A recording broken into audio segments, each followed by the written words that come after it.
अम्म, और कैसे पैसा हम कमा सकते हैं?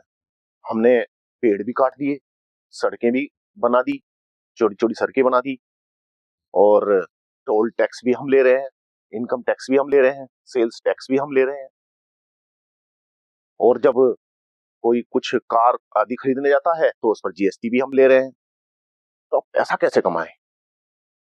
हम्म अरावली की पहाड़ियों को काटकर।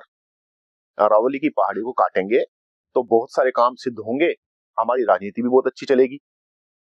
एक तो हम खनन का काम कर पाएंगे और पत्थर निकाल पाएंगे, जो पत्थर हम घरों में लगाएंगे, इमारतें बनाएंगे और चौड़ी सड़कें बनाएंगे।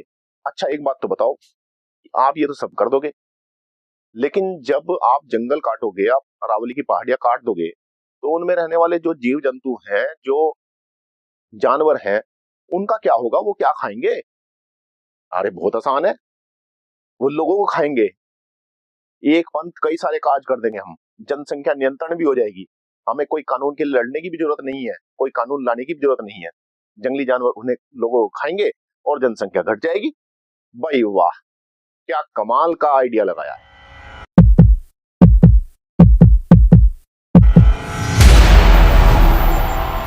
वैदिक काल में बहुत सारे राजा हुए हैं, ऋषि महर्षि हुए हैं, विद्वान लोग हुए हैं। उसके उपरांत महाभारत का युद्ध होता है। महाभारत के युद्ध के बाद फिर हमारा जो वैदिक काल है, वो वैदिक काल भी समाप्त होने लग जाता है। उसके बाद यहाँ पर बहुत सारे विदेशी आक्रांता आते हैं, जिसमें हुण है, जिसमें यमन है, मुस्लिम है, फिर उसके बाद ईसाई आते हैं, सभी आते हैं। लेकिन उन लोगों की निगाह या उनकी बुद्धि ने काम नहीं किया कि ये अरावली की पहाड़ियां उन्हें बहुत कुछ कमा कर दे सकती थी, लेकिन उन्होंने अरावली की पहाड़ियों को नहीं काटा। अब कांग्रेस भी इस देश में रहकर गई, कांग्रेस ने भी अपना राज किया, लेकिन वो तो क्योंकि मुस्लिम पक्ष की पार्टी थी, वो देश को खा रही थी, देश का विनाश उसने कर डाला था।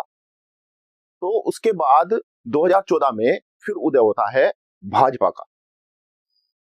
भाजपा जो कि हिंदूवादी पार्टी, जो हिंदुओं की रक्षा, इस देश की रक्षा करने के लिए आई थी, उस पार्टी के नेताओं की बुद्धि चलती है और वो इतनी बुद्धि लगाते हैं कमाई को लेकर कि किस प्रकार और कमाया जा सकता है। तो उन्हें दिखाई देता है कि अरावली की पहाड़ियां हैं।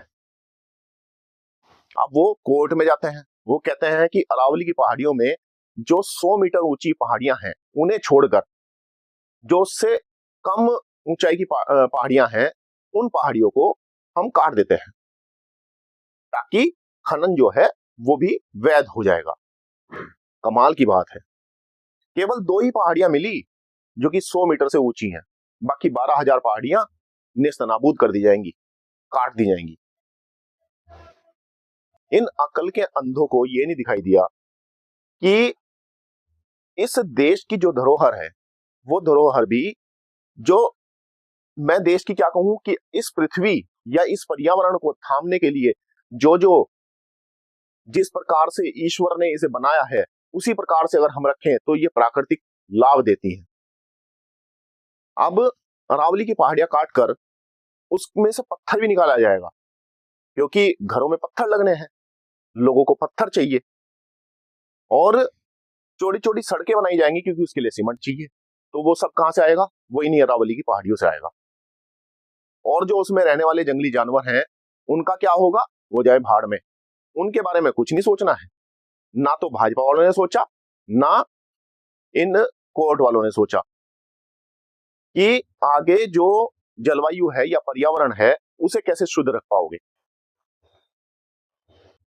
तो कितनी बुद्धिमान का काम ये लोग करने जा रहे हैं कि जो अरावली की पहाड़ियां, जिनमें हमारा इतिहास कैद है, हमारे बहुत सारे ऋषि महर्षि और यहां तक कि राजा भर्तृहरि ने जहां पर तपस्या की, उस इतिहास को ये मिटा देंगे। भौगोलिक जो परिस्थितियां हैं उसे बिगाड़ देंगे। जो तूफान आदि आते हैं और धूल काफी उड़ती है, उस धूल को रोकने का काम भी ये अरावली की पहाड़ियां करती हैं। जब ये अरावली की पहाड़ियां ही नहीं होंगी तो दिल्ली गुजरात, हरियाणा, राजस्थान का क्या होगा? कम से कम इतना तो हमें सोचना चाहिए कि जब हम सनातन धर्म को लेकर चल रहे हैं, हम सनातन धर्म के पक्षधर हैं, हम उसकी रक्षा के लिए हैं, तो जो ये प्रकृति है, प्रकृति के साथ खिलवाड़ करना कहां तक सही है? आप लोगों ने बड़ी बड़ी इमारतें बनाई, छोटी छोटी सड़कें भी बना दी ताकि उन पर गाड़ियां दौड़ सके। इनकी गाड़ियां? उन्हीं कॉरपोरेट लोगों की गाड़ियां जिन्होंने अपना जीवन ही धन को दे दिया है। आज मुझे उन लोगों पर भी अफसोस होता है जो कहते हैं कि अर्थ युग है, ये अर्थ युग है, और इस अर्थ युग में धर्म का कोई काम नहीं, धर्म का कोई लेना देना ही नहीं है। हम पूजा पाठ कर लेते हैं, हम ये भगवान का नाम ले लेते हैं, हम भूखे को खाना खिला देते हैं, हो गया हमारा धर्म। हमें और करना क्या है? पूरा दिन हम फिर धन के पीछे पागल होंगे, धन के पीछे घूमेंगे, और उस धन से हम ऐश्वर्य प्राप्त करेंगे, हम बड़ी बड़ी गाड़ियां खरीदेंगे, हम बड़े बड़े घर बनाएंगे, और उन घरों में हमारे संगमरमर का पत्थर होना चाहिए, ग्रेनाइट का पत्थर होना चाहिए। तो जब डिमांड बढ़ी तो सरकार ने सोचा कि अब ये डिमांड पूरी कैसे की जाए, तो उन्होंने अरावली की पहाड़ियों को निशाना बनाया। तो हमें भी तो ये सोचना चाहिए कि वास्तव में दोषी हम लोग भी तो हैं। सरकार तो दोषी है, न्यायालय भी दोषी है, लेकिन हम भी दोषी हैं। सरकार ने ये नहीं देखा कि जो राष्ट्रपति भवन और संसद भवन जिन पर बना हुआ है वो भी अरावली की पहाड़ियां ही हैं, तो उसे भी उखाड़ देना चाहिए, वहां से भी आप खनन करो, वहां से पत्थर निकालो। क्या आवश्यकता है इस संसद भवन की और राष्ट्रपति भवन की? लेकिन नहीं, क्योंकि वो अपने लिए है, अपने ऐश्वर्य के लिए है। जो कुछ नेता लोग उन संसद भवन में बैठकर पूरे देश को चलाते हैं, उनके ऐश्वर्य के लिए आवश्यकता है। वो नेता बड़ी बड़ी गाड़ियों में चलते हैं, जब तक वो जीतते नहीं तब तक तो वो लोगों के घरों में हाथ जोड़ जोड़ कर वोट मांगते हैं, लेकिन जब जीत जाते हैं तो उसी गरीब जनता को देखने भी नहीं आते। तो क्या इस प्रकार से चलेगा ये देश? आज अरावली की पहाड़ियां हैं, वो इसलिए काटी जा रही हैं क्योंकि ऋषिकेश में हमारे पास पहाड़ है, कश्मीर में भी हमारे पास बहुत सारे पहाड़ हैं, हमें क्या जरूरत है अरावली की पहाड़ियों की? लेकिन आप गलती कर रहे हो, और मैं तो कहूंगा कि इस देश की जनता भी मूर्ख बन रही है। इस देश की जनता ऐश्वर्य के पीछे इतनी पागल है कि उनकी जो डिमांड है वो डिमांड ही इस प्रकार बढ़ती जा रही है कि सरकार उसे पूरी करने के लिए अन्याय भी कर रही है, जीव जंतुओं के साथ अन्याय कर रही है, मनुष्यों के साथ अन्याय कर रही है। तो हमें यह जानना पड़ेगा कि वास्तव में हमें चेतना पड़ेगा। हम आंदोलन करेंगे, और जो आंदोलन कर रहे हैं हम उनके साथ भी हैं, लेकिन हम आंदोलन करते हुए भी इस बात को जान लें कि जो हमारा वैदिक काल था वो वास्तव में सुख का काल था। हमें वेद की ओर आना पड़ेगा, हमें जो हमारी पुरानी पद्धतियां थी उन पद्धतियों को दोबारा अपनाना पड़ेगा, तभी हम सुखी होंगे। ये बड़ी बड़ी गाड़ियां, ये छोटी छोटी सड़कें, ये बड़े बड़े घर हमें सुख नहीं देने वाले, ये हमारे दुख के हेतु ही बनेंगे, और सरकारें इन्हें पूरी करने के लिए एक दिन सारे जंगल काट देगी। तब आप क्या करोगे? जब आपके ऊपर बाढ़ आएगी तो आप क्या करोगे? जब आपके बड़े बड़े घर ये बह जाएंगे। आप देखते ही हो विश्व में क्या हो रहा है, बड़े बड़े तूफान आते हैं, बहुत बड़ी बड़ी बाढ़ आती है जिसमें कि उनके घर, उनके ऐश्वर्य सब कुछ बह जाते हैं। तब आप क्या करोगे? जब आप भूख और प्यास से तरसोगे तब आप क्या करोगे?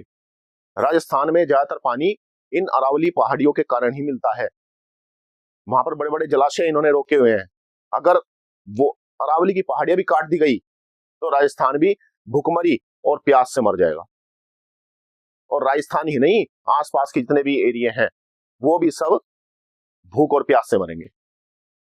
तो कम से कम हम इतना तो जाने कि हमारे इन ऐश्वर्यों के चक्कर में कितने प्राकृतिक संसाधन समाप्त होते जा रहे हैं, कितने सारे पशु, कितने सारे जानवर हमारे लुप्त हो चुके हैं। आज मैं गांव में जाता हूं, मैं वहां पर देखता हूं कि गाय की जगह भैंस बंधी है। तो इसमें दोष किसका है? दोष हम सबका है।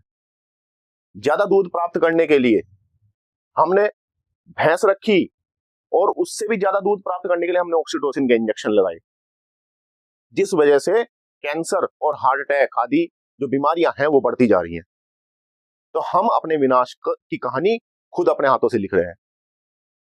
तो कैसा हिंदुत्व, कैसा सनातन, जब हम अपनी परंपराओं को नहीं जानते, हम अपने देश में, हमारे देश में क्या गलत हो रहा है, हम उसके विरोध में खड़ा नहीं होना जानते, तो कैसा हिंदुत्व और कैसा सनातन धर्म। आप अब भी चेत जाओ और इन सरकारों के विरोध में एक आंदोलन खड़ा करो, ताकि ये इस प्रकार के नाटक करने बंद कर दें। कभी इन्हें कुछ दिखाई देता है, कभी इन्हें कुछ दिखाई देता है, कभी ये अरावली की पहाड़ियों को लेकर खड़े हो जाते हैं। तो इन्हें तो कमाई के अलावा और कुछ नहीं दिखेगा, क्योंकि ये पूरा देश कॉर्पोरेट को बेच देना चाहते हैं। तो मित्रों, आज वीडियो बनाने का मेरा मंतव्य यही था कि आप सब तक ये बात पहुंचे, ज्यादा से ज्यादा लोगों तक आप इस बात को पहुंचाओ। आप मेरी वीडियो को शेयर भी करो, और जो आंदोलनकारी खड़े हैं, जो आंदोलन कर रहे हैं इसके विरोध में, अरावली की पहाड़ियों को काटने के विरोध में, उनका आप साथ दो। चाहे आप लिखकर साथ दो, या बोलकर साथ दो, वीडियो बनाकर साथ दो, या उनके साथ वहां खड़े होकर साथ दो। धन्यवाद, नमस्ते जी।